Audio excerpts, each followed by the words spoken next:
século do povo, 1900-1999.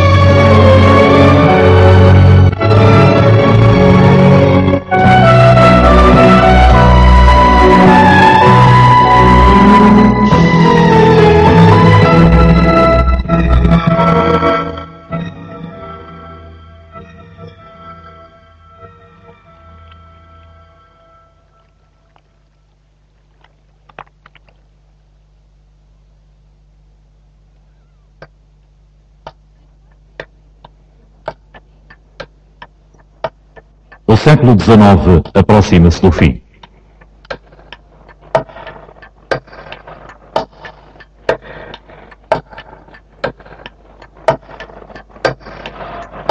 No coração da Europa, as velhas dinastias agarram-se ao poder. É um mundo estável, seguro, mas injusto.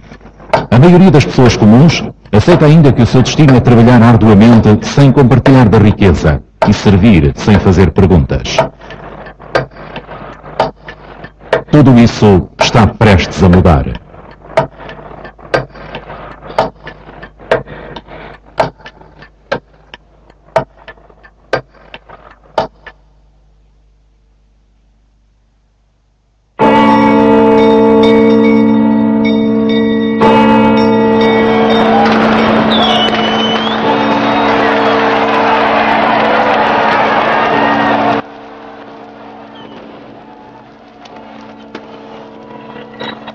Um rapaz russo de 17 anos viu nascer o século XX.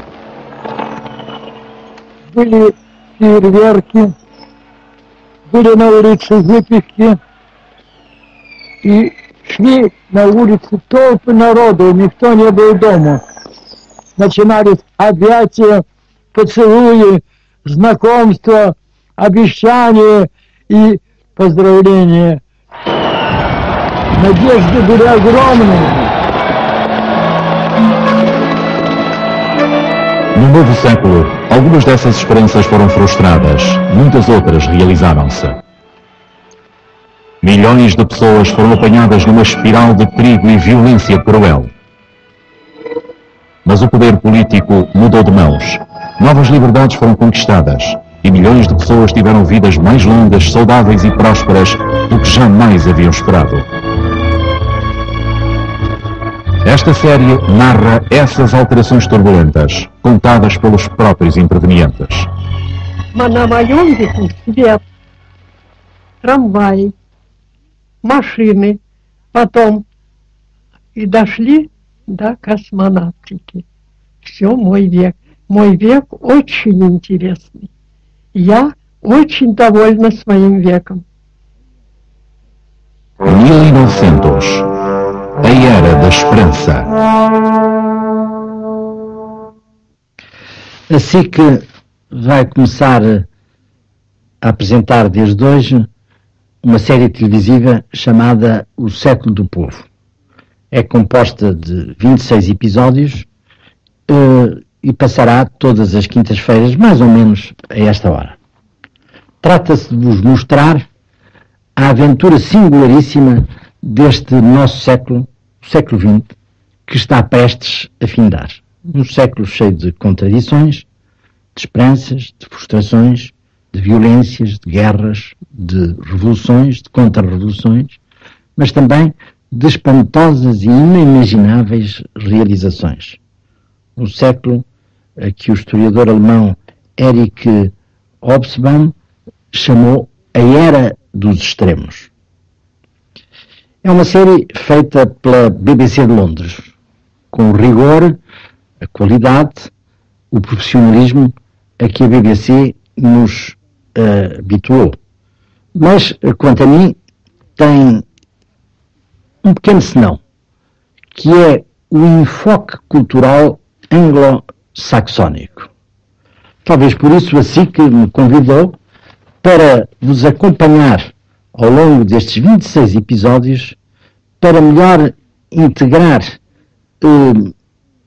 os acontecimentos, as personalidades que vão aparecer ao longo destes vários episódios e também para fazer uma referência, uma ligação do que acontece no mundo com o que se passa no nosso século português e no nosso espaço de lusofonia.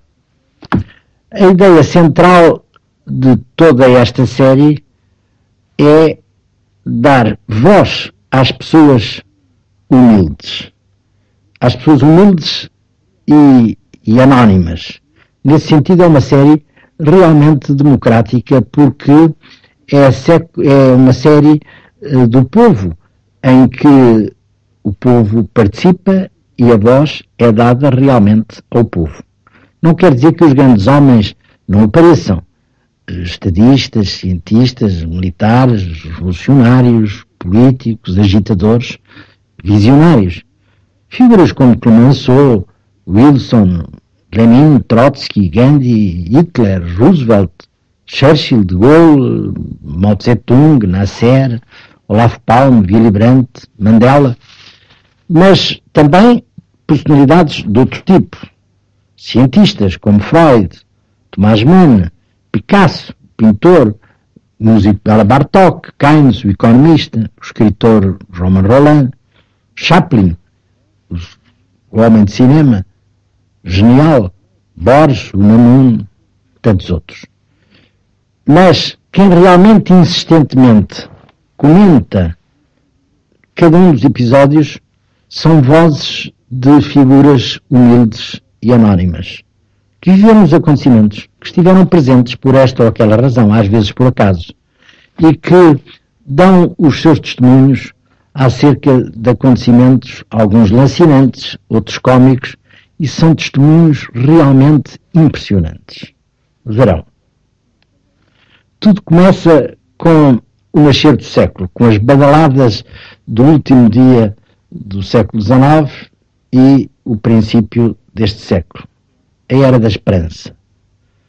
Estavam-se a viver tempos de euforia no princípio do século. Depois vimos o que foi todo o século XX, ou o que tem sido todo o século XX. E quem poderá furtar-se hoje à sugestão, ao ver estas imagens, de pensar o que vai ser o próximo século? Quem nos impede de antecipar o futuro? E o futuro com todos os aspectos positivos e negativos que ele pode, porventura, comportar. Da importância desta série, que nos obriga a refletir, que nos dá uma ampla informação sobre o que aconteceu e que, por isso mesmo, tem um grande valor pedagógico para que os homens não venham a repetir os erros do passado, nem a cair nas armadilhas que houve no passado. Nunca antes os homens tiveram a possibilidade de ter, como agora temos, um olhar crítico sobre o futuro, visto que conservamos as imagens e os sons. Temos fotografias, registro sonoro, rádio, cinema, televisão, os computadores. Vamos ouvir e ver as pessoas em ação, assistir a acontecimentos no momento em que eles se produziram. Vamos assistir a coisas extraordinárias. À Exposição de Paris, tal como ela ocorreu há um século. A embriaguez dos primeiros tempos do século XX, ao desenvolvimento económico e aos seus fracassos, ao começo da eletricidade, à caminhada delirante do homem para a guerra, para as guerras, os horrores das guerras, as revoluções, a Revolução Russa e também o terror, a Contra-Revolução, a Guerra de Novo, a Paz, a Guerra Fria, o cogumelo sinistro da bomba atómica, toda a descolonização e o movimento da descolonização, os primeiros passos hesitantes do homem na Lua, a afirmação da emancipação da mulher, o colapso do comunismo e as ansiedades, as incertezas que estamos neste momento a viver.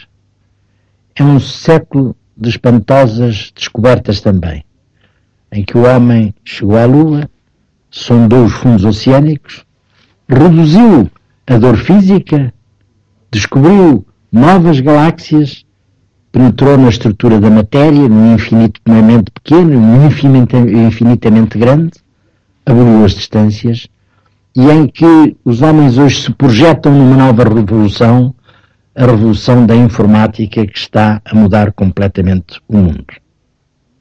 As formas de comunicação entre os homens também mudaram, bem como as próprias formas de pensamento, das certezas do cientismo e da filosofia positivista do início do século, às filosofias do absurdo, da existência e do eu, e a apreciação do valor do aleatório, do incerto, do complexo nas relações entre os homens e na história. São, digamos, os caminhos da modernidade. Malraux, que foi um visionário, além de um grande escritor, disse que o século XXI definiria o triunfo de novo do religioso. E a acreditar na crise de valores a que estamos a assistir e em apelos que surgem de vários lados para o regresso a esses valores, é natural que realmente se volte a uma certa preocupação com a condição humana, com o seu futuro, portanto, com sentimentos religiosos. Estamos numa época de globalização da economia, dos conhecimentos e também globalização das tecnologias. E essa globalização leva a que o nosso planeta tenha que ter também uma gestão global.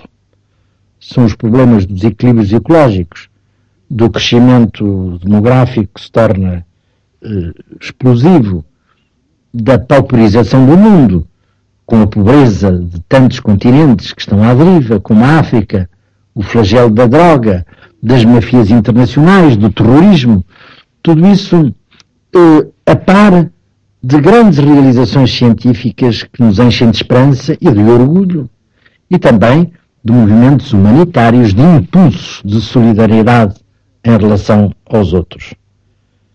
Peço que vejam com atenção o filme deste nosso século. Dá-vos muita informação, muitos conhecimentos, muitas sugestões, e atrevo-me mesmo a pensar que poderão ficar, depois de terem visto toda esta série, mais responsáveis acerca do vosso papel na sociedade e no mundo. Deixo-vos com o choque do primeiro episódio que vão ver. Voltarei depois para um brevíssimo comentário.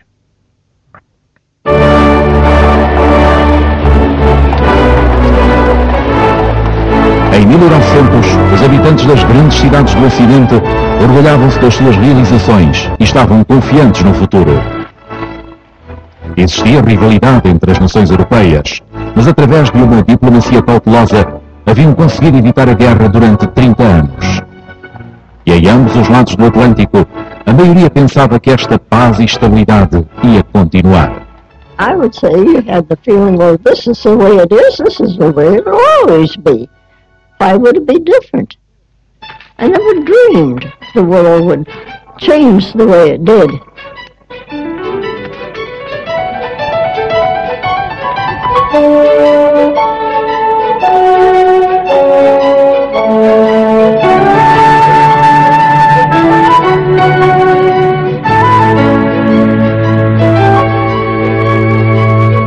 A grande exposição de 1900 em Paris simbolizou as esperanças do novo século.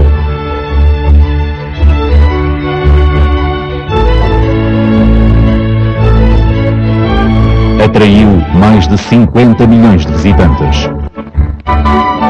As pessoas acreditavam que agora as nações podiam competir de forma pacífica e evitar a guerra, que as massas populares teriam acesso à educação, que a ciência iria transformar tanto a vida profissional como a doméstica.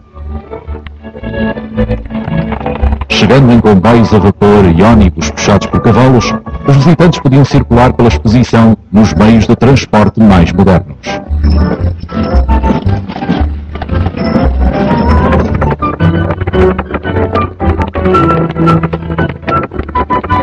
Je me souviens très bien de l'exposition de 1900 J'avais 6 ans.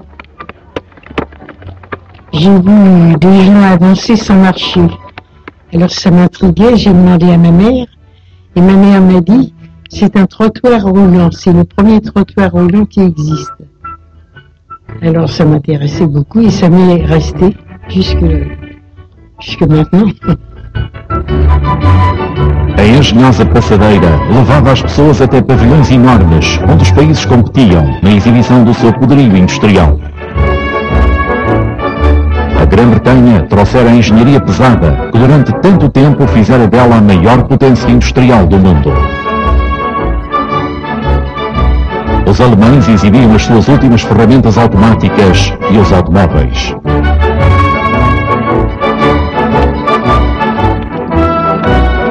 Os Estados Unidos ostentavam a riqueza crescente da nova potência mundial que começava a ultrapassar a Europa. A sua produtividade fazia subir os salários, tornando os trabalhadores americanos alvo da inveja do mundo inteiro.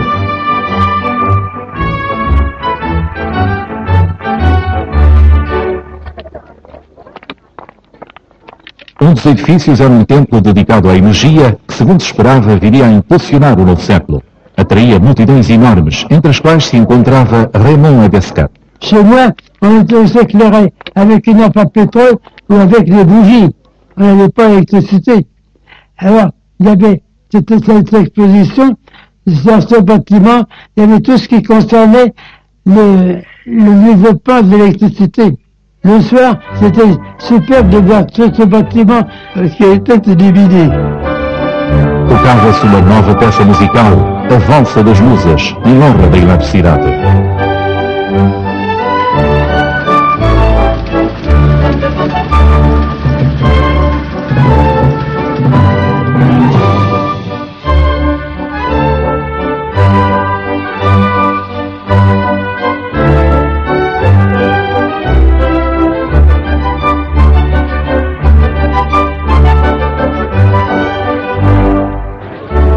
E em Paris, no ano de 1900, muitos puderam ver pela primeira vez a nova invenção que iria transformar os divertimentos populares. Imagens em movimento e a cores.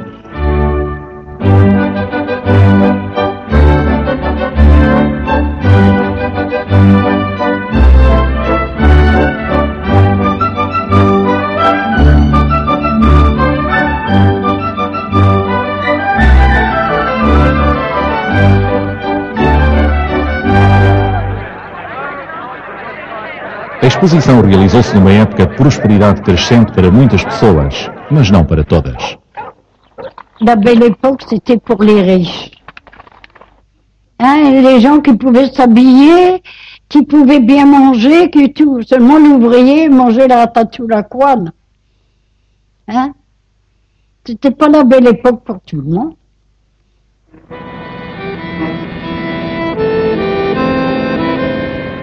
Um pouco mais abaixo, ao longo do Sena, os pobres afadigavam-se no esforço da sobrevivência cotidiana.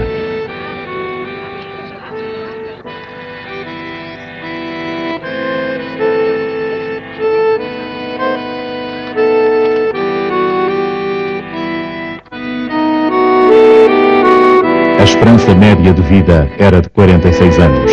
As famílias tinham de valer-se a si próprias. Quem não tinha casa ou estava desempregado não recebia qualquer ajuda do Estado.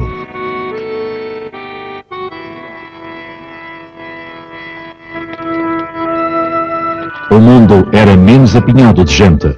A sua população viria a multiplicar-se por 4 nos 100 anos seguintes. E a maioria das pessoas vivia ainda no campo, labutando de sol a sol.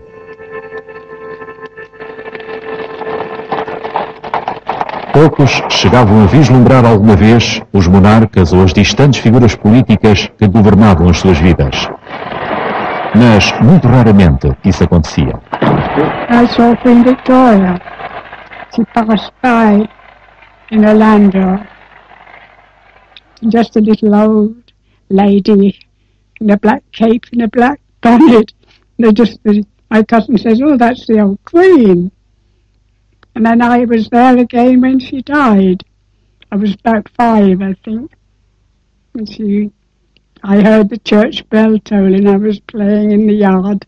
And I said, oh, church bell's tolling. And Auntie, she said, oh, the poor old dear's gone at last.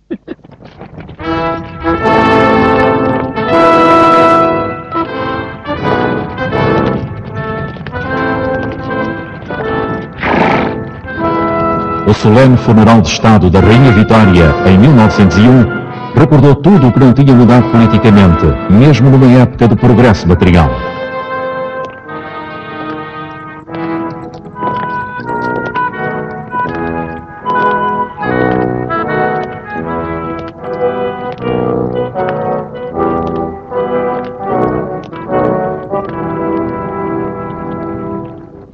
Dois reis, 2 imperadores, 24 príncipes e 13 duques reais acompanharam seu caixão.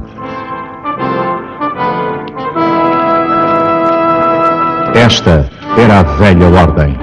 Um punhado de dinastias europeias, todas aparentadas umas com as outras, dominavam mais de metade do mundo.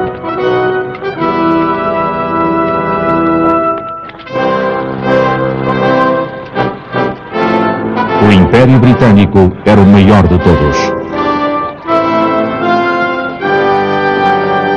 Pedra angular da vida nacional, dava ao seu povo um sentimento de superioridade sobre os estrangeiros.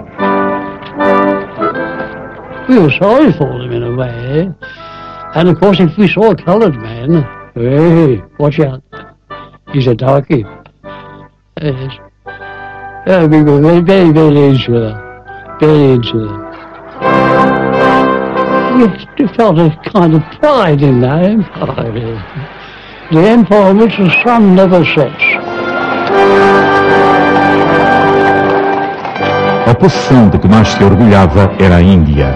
290 milhões de indianos vinham o seu país governado por uma elite de 5.000 oficiais britânicos.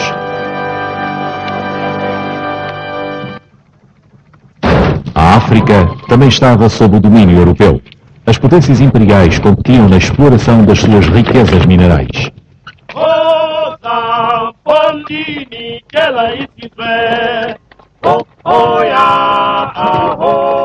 Os próprios africanos só eram valorizados em termos do seu trabalho.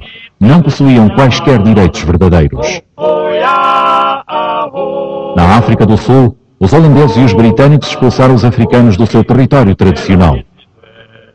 Dora Ramotibe trabalhava para um fazendeiro Boer, no Transvaal.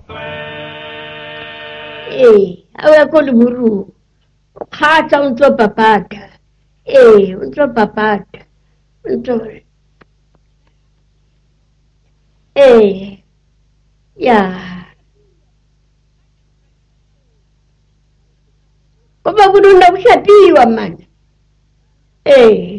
Para chapa kuti. Ele bananas.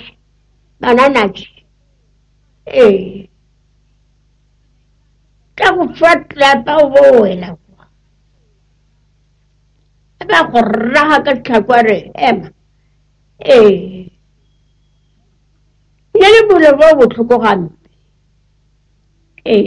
Vamos tucu.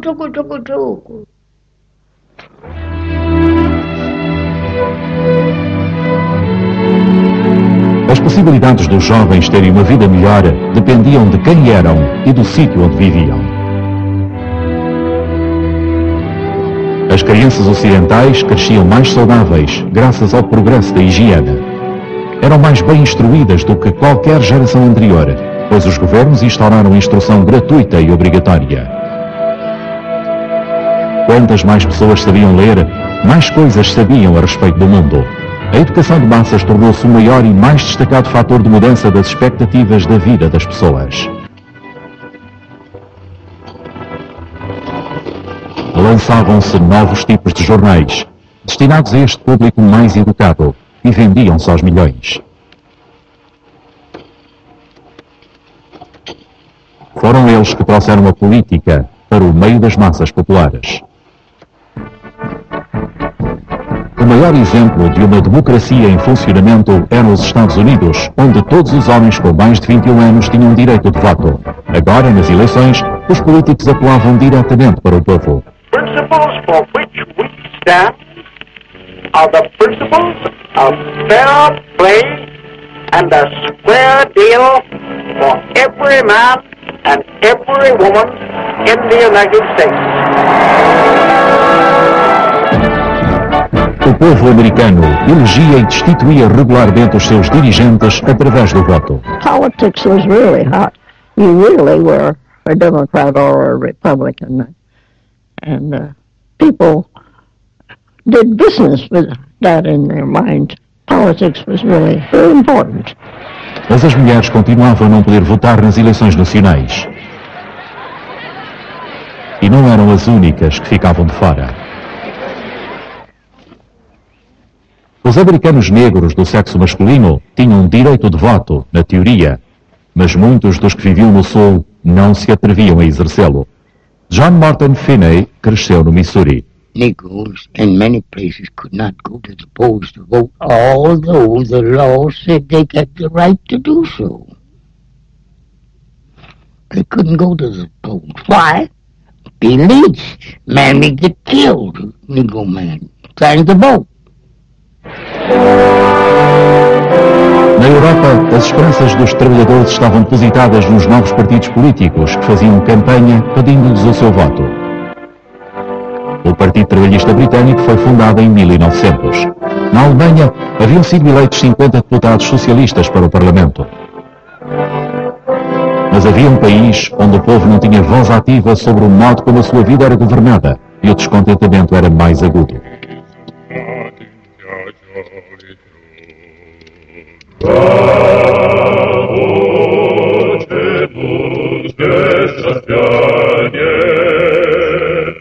Apesar da servidão já ter acabado, 90 milhões de camponeses russos enfrentavam vidas de miséria e fome.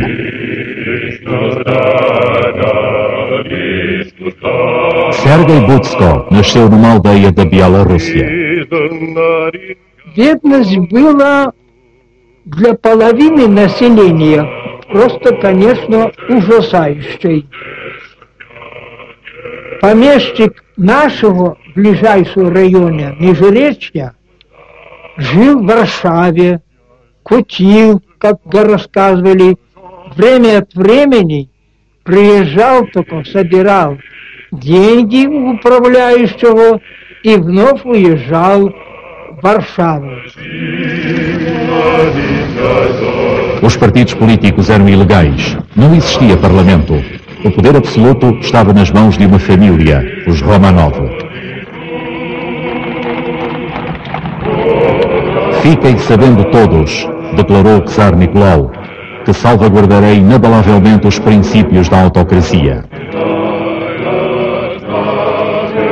Os filhos do czar encontravam-se com os seus súbditos pobres nas festas de caridade, uma rara ocasião em que se ultrapassava o fosso entre a massa do povo e os seus senhores, semelhantes a deuses. Отец всегда хорошо говорил. Он говорил, что без царя нельзя. Как бы рабочим не было, а царь должен быть. Царь.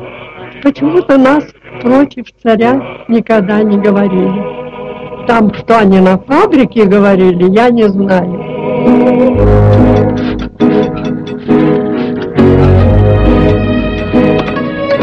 Nas fábricas, falava-se cada vez mais de como lutar contra os baixos salários e as duras condições de trabalho.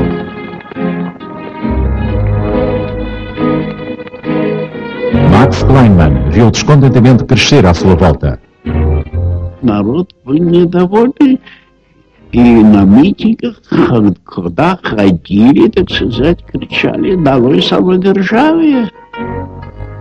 И вот это «Долой самодержавие», так сказать, видели в царе, и что он держит, так сказать, в руках крепко Россию, а народ бедствовал. Em 1905, os trabalhadores apresentaram uma petição ao czar onde diziam: transformaram-nos em pedintes, vivemos oprimidos, nós, trabalhadores, não temos voz. A resposta do czar foi mandar as tropas dispararem sobre os manifestantes. Uma vaga de greves alastrou pelo país. O clamor que exigia reformas políticas subiu de tom, e um pequeno grupo de marxistas viu a oportunidade de derrubar o czar numa revolução total. Alexander Bryansky estava nas barricadas de 1905. Все говорили о революции. Пели революционную песню «Дружно, товарищи, в ногу, духом окрепнем в борьбе, братский союз, свободу, грудью положим себе». Царство свободы дорогу, грудью положим себе. Мы, мальчишки, тоже участвовали в этих баррикадах.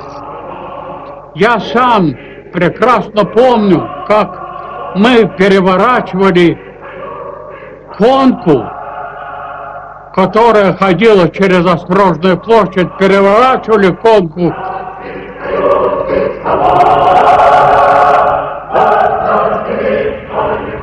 O czar foi finalmente obrigado a prometer ao povo a sua primeira Assembleia Representativa, a Duma.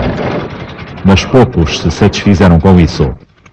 As chamas da Revolução não estavam extintas.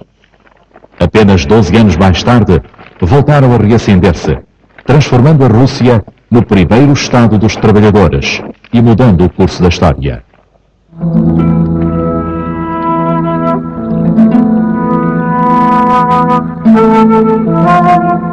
No Japão, o vizinho da Rússia no Extremo Oriente, surgiram mais desafios à antiga ordem.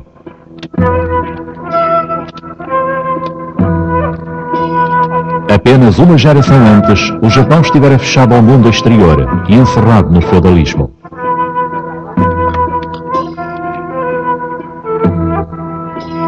Os reformadores japoneses desencadearam então um movimento que visava modernizar o país e aproximá-lo do Ocidente.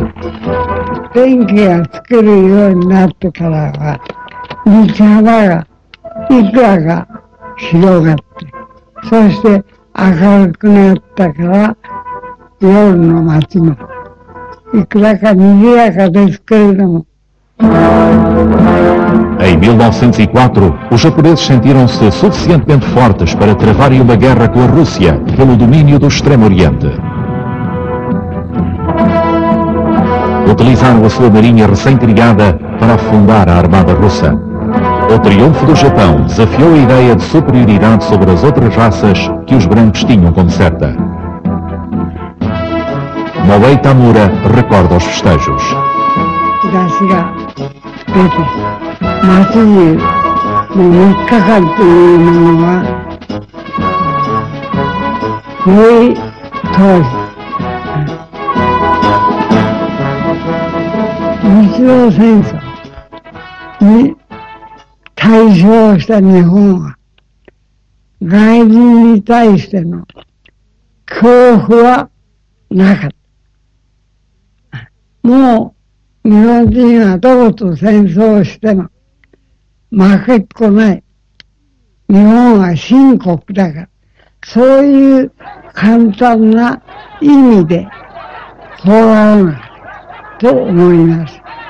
E continuaram a ir buscar coisas ao Ocidente.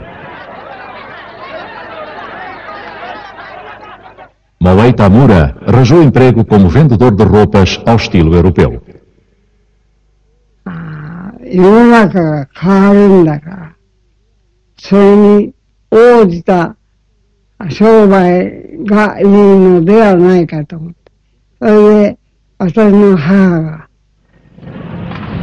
A nova autoconfiança do Japão e a sua crescente competência industrial ajudá-lo-iam a tornar-se uma nova potência mundial.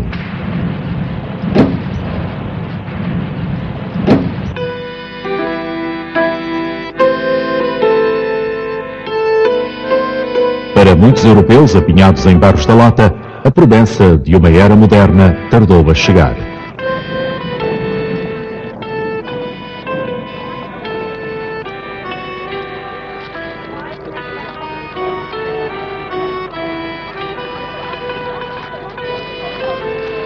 A espera de progressos políticos e sociais nos seus países de origem parecia interminável.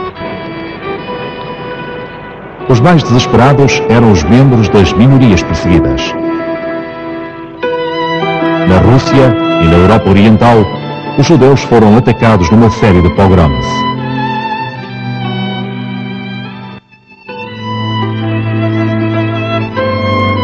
desespero e a pobreza levaram muitos deles a tentar cortar completamente com o passado.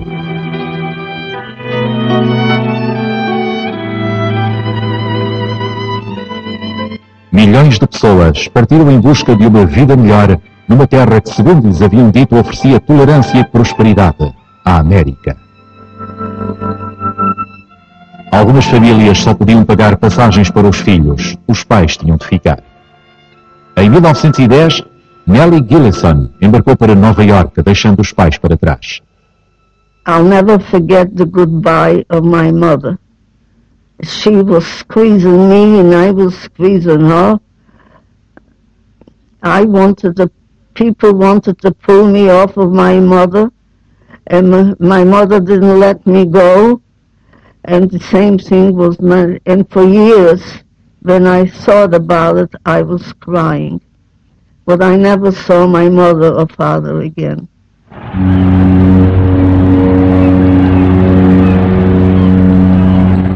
Em Hamburgo e Estocolmo, Liverpool e Cork, Nápoles e Gênova iniciavam uma viagem para a qual poucos estavam preparados.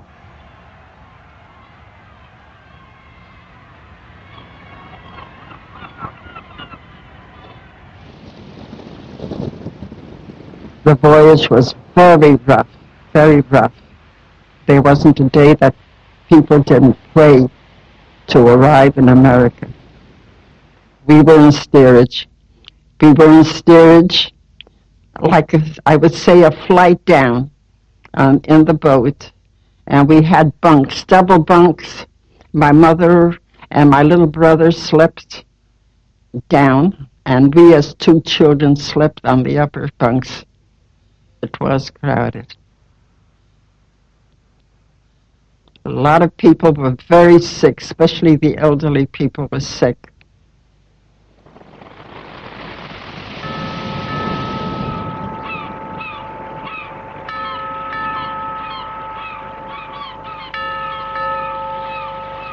One day we were playing on the boat, and a sailor was sweeping the floor, and then all of a sudden he started to holler and point. He spoke in a language that I didn't understand, but he was pointing and hollering, "America, America," pointing with his finger. And we all looked, and before you know it, we saw America. We saw the Statue of Liberty.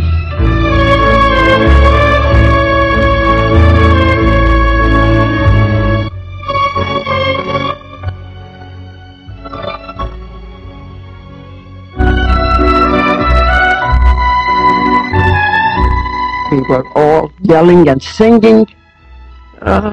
It was happiness. Entre 1900 e 1914, chegaram à América mais de 13 milhões de pessoas vindas da Europa. Foi a maior migração voluntária de todos os tempos. The first step I made on the ground of America, I felt like I wanted to kiss it. And I said, God bless America.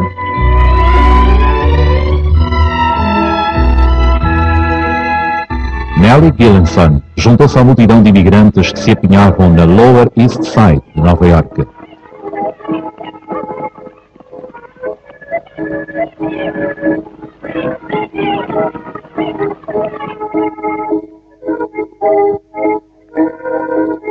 Trabalhavam horas a fio nas oficinas da cidade, mas para os recém-chegados valia a pena. New York was, then it was paradise.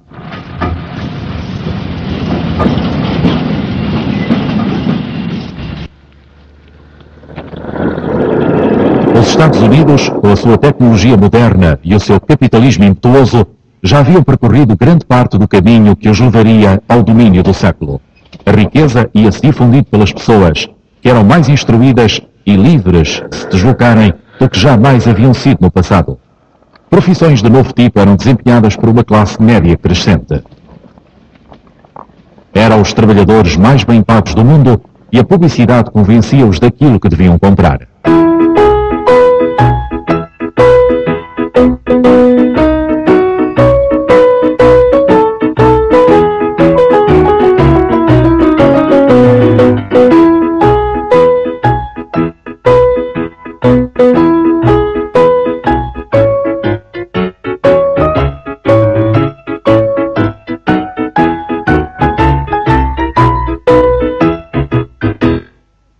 novas opções que tinham de ser tomadas eram por vezes frustrantes.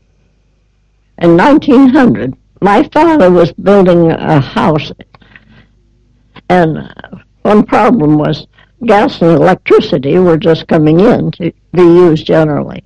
So he asked the head of the company which he should put into the house, gas or electricity. And he said, oh, gas, by all means. Electricity is just a fad. It'll never last. So that's what we got. A expansão da eletricidade iluminou a vida das pessoas em todos os sentidos. Iluminou o novo parque de diversões, o maior do mundo, construído nos arredores de Nova York, em Coney Island.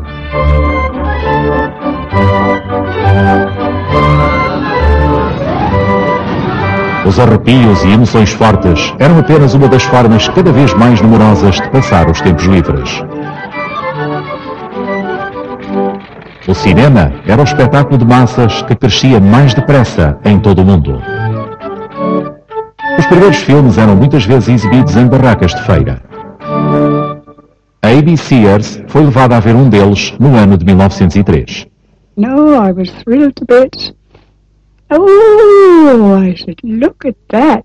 And I was sitting on my dad's shoulders, watching it. Yes, that's the one. He just shook it up and put a little on his hand and started rubbing. Then he rubbed again and a little bit more, and a bit more hair came up, and he just finished up with a lovely head of hair. And I know I was thrilled to bits.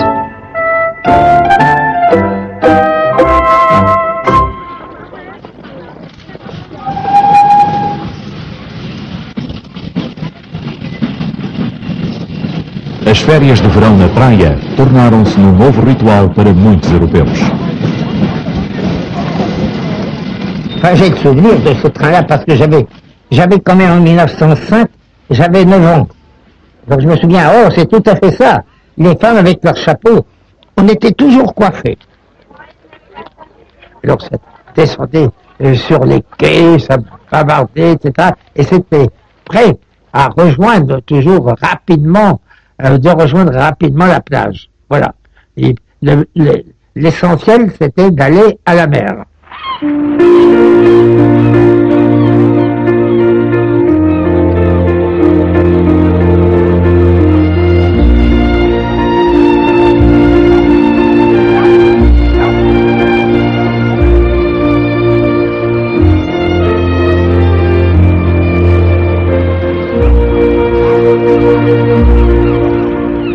Ben voilà, je vois une femme qui sort du bain avec son grand maillot. Voilà comme elles étaient à ce moment-là, c'était ça. L'eau est assez froide, hein, et il y avait de quoi pousser des petits cris quand ils se mettaient dans l'eau. C'était très très amusant à regarder.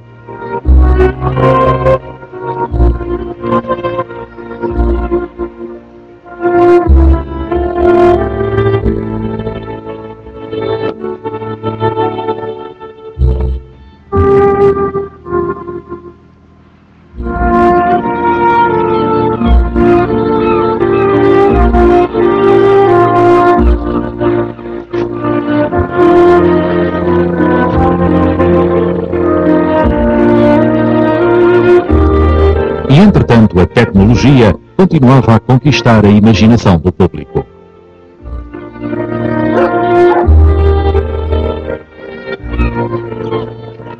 No verão de 1909, Jeanne Plouvin assistiu a um acontecimento histórico na costa francesa.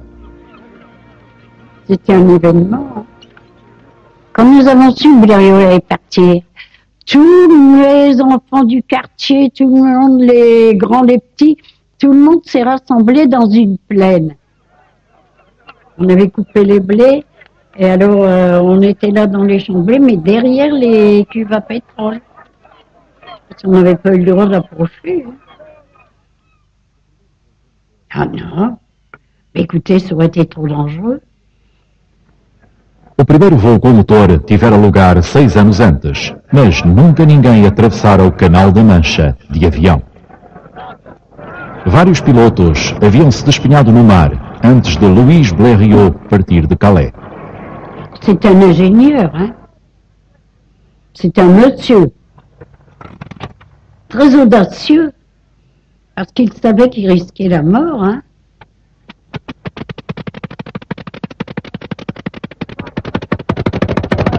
On a entendu le bruissement du moteur, il a roulé un petit peu, il a monté tout doucement, puis il a parti droit. Tout le monde a applaudi, et tout le monde a fessé, tout le monde criait. On criait bravo, bravo.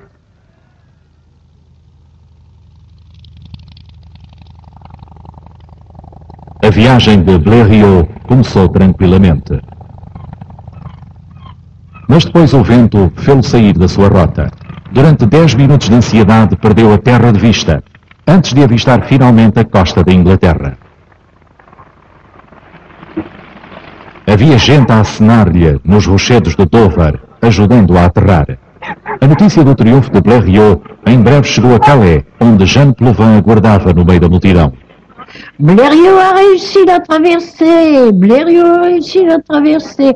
Ça se criait sur les boulevards partout. Et ça a été une joie immense quand on a su qu'il avait atterri sur les falaises d'Angleterre.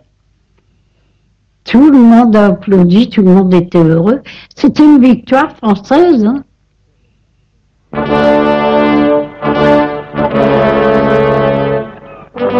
Cada nova conquista da ciência do século XX era utilizada para engrandecer o prestígio nacional.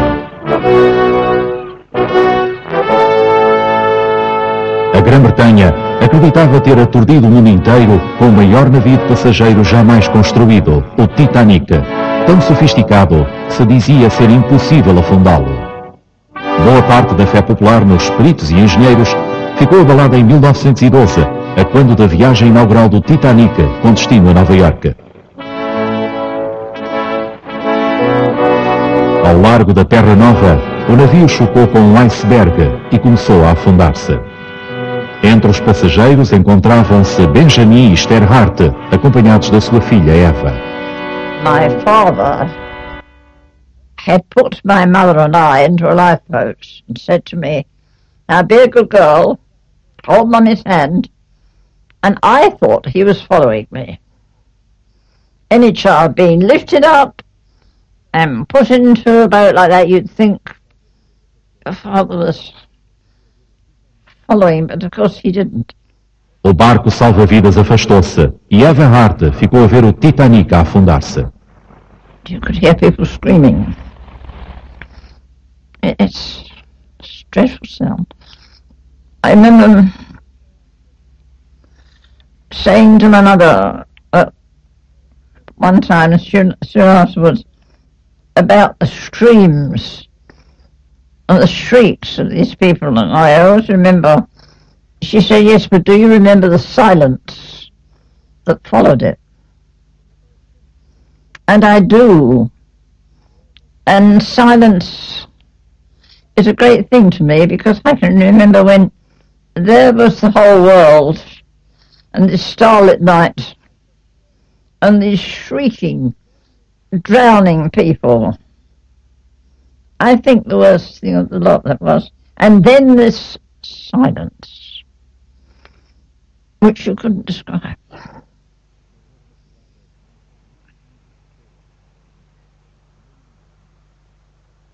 Morreram afogadas mais de 1.500 pessoas naquela noite.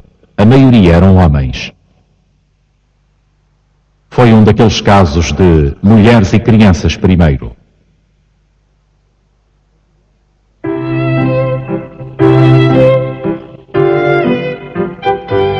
As mulheres eram popularmente representadas como criaturas frágeis e embonecadas, cintura espartilhada e obedientes aos maridos. Nos primeiros anos do novo século, as mulheres iniciaram uma campanha com vista a mudar o modo como eram encaradas e a conquistar os mesmos direitos políticos dos homens. Muitas mulheres trabalhavam já fora de casa, nos escritórios e nas fábricas. Gertrude Jarrett era uma sufragista que lutava pelo direito das mulheres votarem. I thought women were equal to men and should have a say in things. I thought that women should have the same rights as men, and it was a woman's life, and she should say what she wanted, whether it was at Parliament or where it was. A woman should have the same say as a man.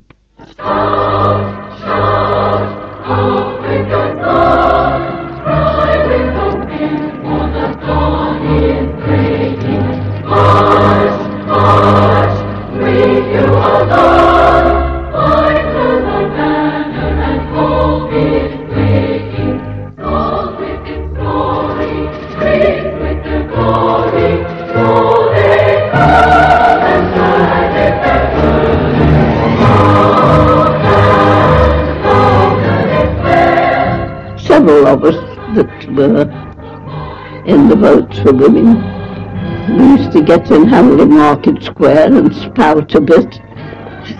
But in those days the police would, if they got a bit too rowdy, the police would come and move us off. But we still used to say what we thought.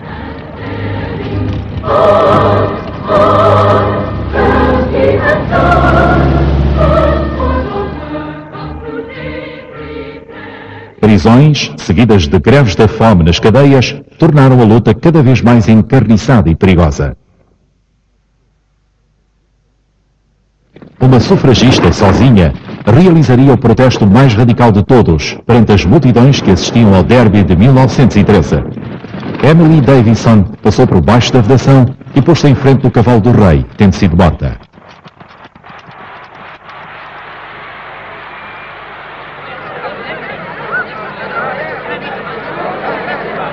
A campanha feminista foi apenas um de um número crescente de novos desafios políticos à velha ordem das coisas.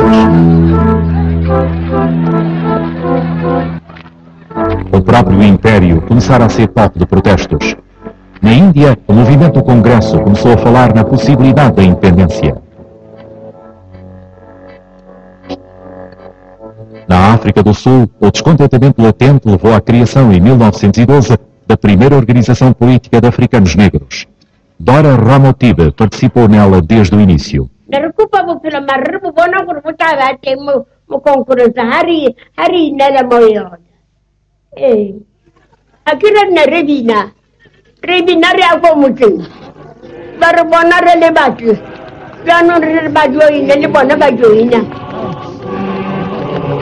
O recém-criado Congresso Nacional Africano iniciou a sua longa luta, exigindo a realização de uma reforma agrária e o fim da discriminação racial. Nas primeiras reuniões do ANC, cantavam uma canção chamada Grito dos Africanos.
Na China, um quarto da população mundial continuava a ser governada pelo império mais antigo do mundo.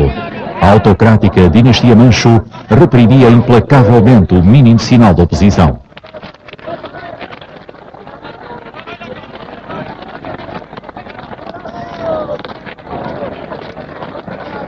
Mas em 1911, na maior insurreição política a que o século assistira até então, derrubou-se o sistema imperial e a República foi declarada. 老百姓，没人就有高兴的事。倒是一改革命，就是不是孙中山什么的时候就好一点了，对不对？他是国家，你比如说啊，他不统治了，是不是？对不对？哎，那阵儿这个有皇上他不统治嘛，对不对？ Mas a Revolução não trouxe o governo melhor que o povo esperara. O enorme país ver-se-ia enfraquecido por décadas de caos político e guerra civil.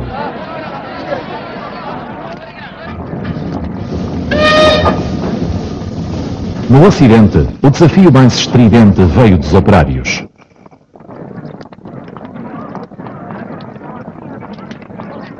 Estes aderiam em número crescente aos sindicatos para lutar por salários melhores e menos horas de trabalho. Já não aceitavam ter de trabalhar sem levantar objeções, como faziam outrora. Os sindicatos testaram a sua força numa série de greves nacionais que se tornaram cada vez mais violentas.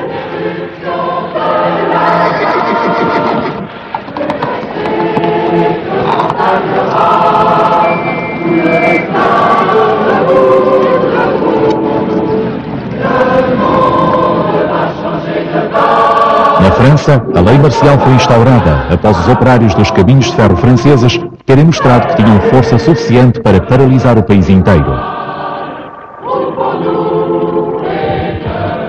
Escócia, 1911. Um fura-greves tentou fazer passar a sua carroça através dos piquetes de greve, mas a multidão era demasiado forte.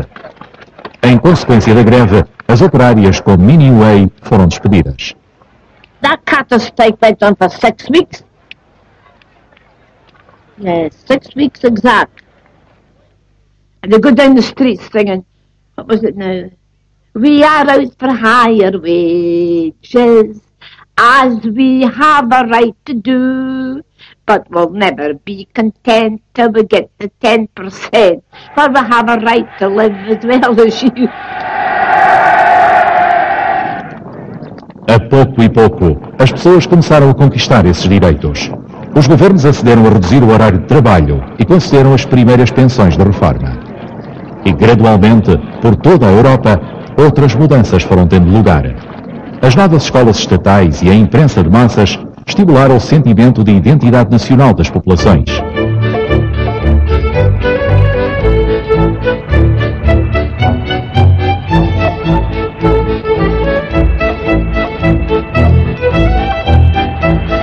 O espírito de nacionalismo exacerbado era personificado pelos velhos imperadores, venerados como mitos nacionais.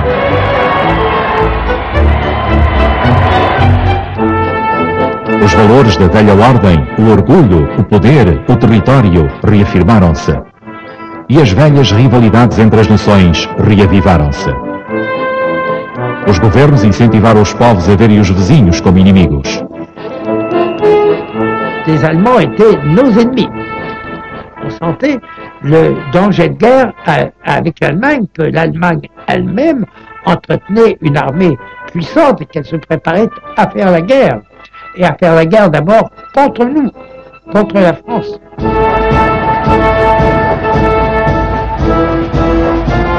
Os cidadãos comuns alinharam em massa atrás dos respectivos dirigentes.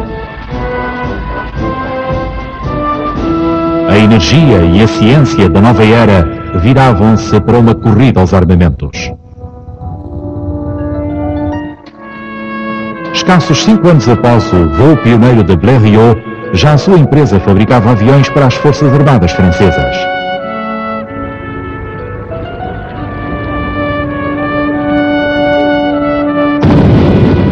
Após 40 anos de paz, a guerra parecia inevitável. O número de jovens na instrução militar era maior do que nunca. Em 1914, mais de 25 milhões de rapazes estavam treinados e prontos a combater. We were brought up to spur duty with a big D. And our duty was to God and our country. And that was the end of the matter. Uma complexa teia de tratados levava a que, se um país fosse atacado por outro, todo o continente seria arrastado para o conflito.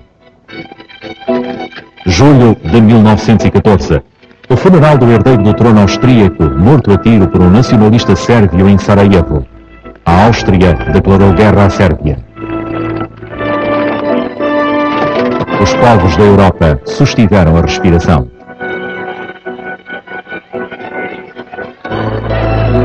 Então, uma a uma, as diversas alianças entraram em cena. A Rússia mobilizou-se contra a Áustria. Sergei Butskov lembra-se da conversa que teve com o irmão naquele dia. Уже чувствовалась в воздухе напряженность в предстоящей войне. И я его спрашиваю, а ты хочешь, чтобы была война? А он мне говорит, да, хочу. Я ему отвечаю, и я тоже хочу. Совершенно не понимая, что с nami будет. Em Paris, onde se haviam concentrado as esperanças de 1900, a notícia da mobilização geral chegou às ruas em 2 de agosto. A Europa estava em guerra.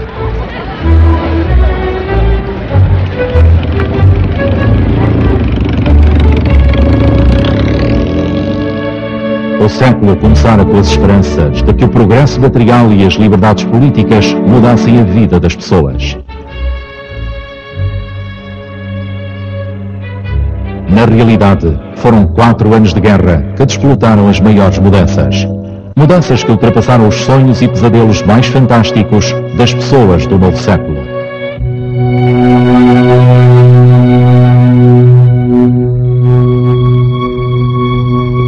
Como viram, não houve uma referência a Portugal, nem ao espaço lusófono, incluindo naturalmente o Brasil. Mas não nos admiremos. Também não houve referências à Espanha, à Suíça, à Itália, a tantos outros países europeus e a tantos outros países da América Latina, à Ásia, ao Médio Oriente. São omissões obviamente necessárias, visto que é preciso fazer uma síntese, mas também depende, como vos disse, do ponto de vista anglo-saxão. É possível que a Europa do Sul esteja, nesta série, um pouco desfavorecida. Em Portugal, no começo do século, éramos um país atrasado, com o peso de um analfabetismo enorme. Apesar da política dos melhoramentos materiais, do caminho de ferro, da luz elétrica, das estradas a macadam, dos primeiros automóveis. O primeiro automóvel que apareceu, salvo erro, foi de o Dom Afonso, que era irmão de Dom Carlos, e que andava a velocidade impressionante de 25 a 30 km a hora. Ele dizia para as pessoas, arreda, arreda. Ficou conhecido por ser justamente o arreda. Dom Carlos era o rei. Era um homem cético, cultivado, artista, interessado pelas explorações dos oceanos, mas que modificou o jogo político constitucional, visto que o rei reinava, mas não governava, e Dom Carlos quis governar, quis intervir por interposta pessoa, e escolheu mal o chamado ditador João Franco, um ditador, digamos, benigno. Isso fez crescer o movimento republicano que vinha desde o centenário de Camões, em 1880, e depois, com o ultimato, tomou um grande impulso. O ultimato inglês, que foi um grande sobressalto na consciência nacional, que deu origem, aliás, à Revolução Republicana de 31 de janeiro de 1891. O começo do século em Portugal foi pacífico. Morreu em agosto desse mesmo ano, de 1900, o nosso Essa de Queiroz, que foi uma referência para gerações e gerações, e ainda é, de portugueses e de brasileiros. Fernando Pessoa tinha 12 anos, ia fazer 11 anos, vivia em Durban, na África do Sul, com a mãe e o padrasto. Portugal era uma monarquia de muitos séculos. Quem nos diria que 8 anos depois do princípio do século havia de ocorrer o regicídio? Palavra com uma carga emocional tremenda. Quem quiser ter uma visão destes anos tão interessantes da nossa história, leia as memórias do Dom Brandão. Ou então um livro admirável do grande escritor Aquilino Ribeiro, que se chama Um Escritor Confessa-se. Dá esse período do regicídio e da passagem da monarquia para a República. Passagem que foi feita com o rei Dom Manuel II, que só reinou 2 anos, e depois com o movimento republicano, que foi o movimento de Lisboa, do 5 de outubro. A República foi proclamada por telégrafo em todo o resto do território nacional, incluindo África, até Macau, e o Estado português da Índia, como no tempo se chamava. A República foi proclamada em 1910 em Portugal e na China em 1911. O regime republicano começou bem, com muitas esperanças, mas em 1911 deu-se logo a célebre lei da separação da Igreja do Estado, que iniciaria aquilo que se chamou a questão religiosa com a expulsão dos jesuítas. Podemos dizer que a República escolheu mal o seu principal inimigo.